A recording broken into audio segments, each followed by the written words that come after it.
Okay, so I just finished sewing and pressing all of my rows. Here you can see everything lines up really nicely, except there's one that was a little off. Oh, this one.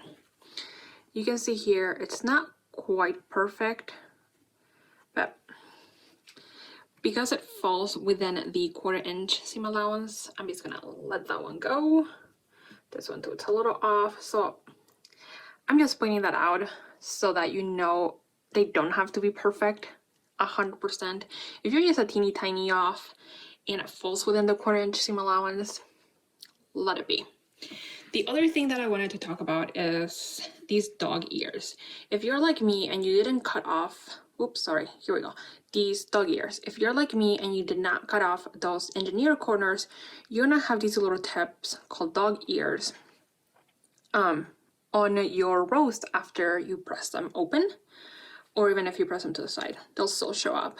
So at this point, what you want to do before you sew your rows together is to make sure you clip those off. So I'm going to go ahead and do that now.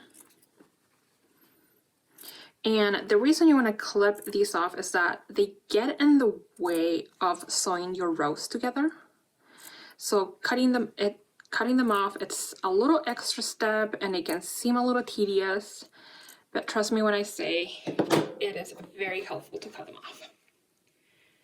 So now I have all my rows together and it's time to actually put my rows together into the block. But first, I'm going to show you how to match the seams, because it's very tempting to want to line up your rows over here where these 1/4 hexies are. But if you see here, you can see it on this one, that would mean that your seams are going to be off. So what I recommend doing is actually taking it and starting from the middle. So match these 2 seams first, then these 2 seams, and then sew your row. Pin it together and then sew your rows, your 2 rows together. So I'll show you here. So I lay them right sides together. And what I'm looking for here is that these seams match right there. And they do on here, so I'm gonna go ahead and put a pin on here. That was really bad placement. There we go. And then I want to make sure that they match right here again. You can see that that seam matches. I'm gonna go ahead and put another pin right there so that doesn't move around. And then those seams match right there. And last but not least, these seams match right here.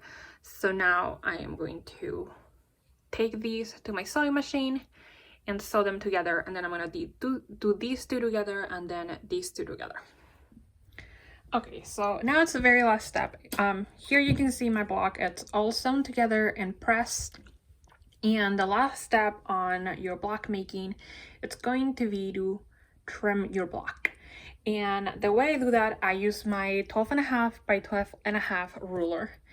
And first thing I do is I take my block and I fold it up here. And I mark the halfway point just with a quick finger press. Then I lay it back out, and it's kind of hard to see on here, but you can see that mark, and that's gonna be the middle, the center of my block. And I am supposed to trim this to 13 inches wide by 12.5 tall. This should already measure 12.5. So what I'm worried about is trimming to 13 on the sides. So I take my ruler and I place my 6.5 mark with that finger press that I just did. And then I make sure that my 6.25 line matches up with this center seam.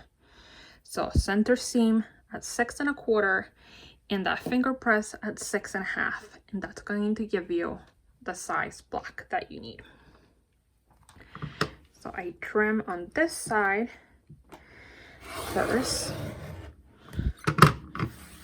That goes to the garbage, and then I pick up my block, rotate it, And then once again, I'm using this finger press mark right here, and it's going to be 6.5, and I'm making sure that my 6 1/4 line matches up with that seam right there, and 6.5.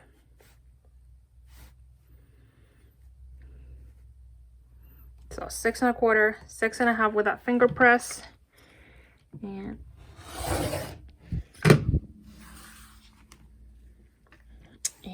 there's the finished block.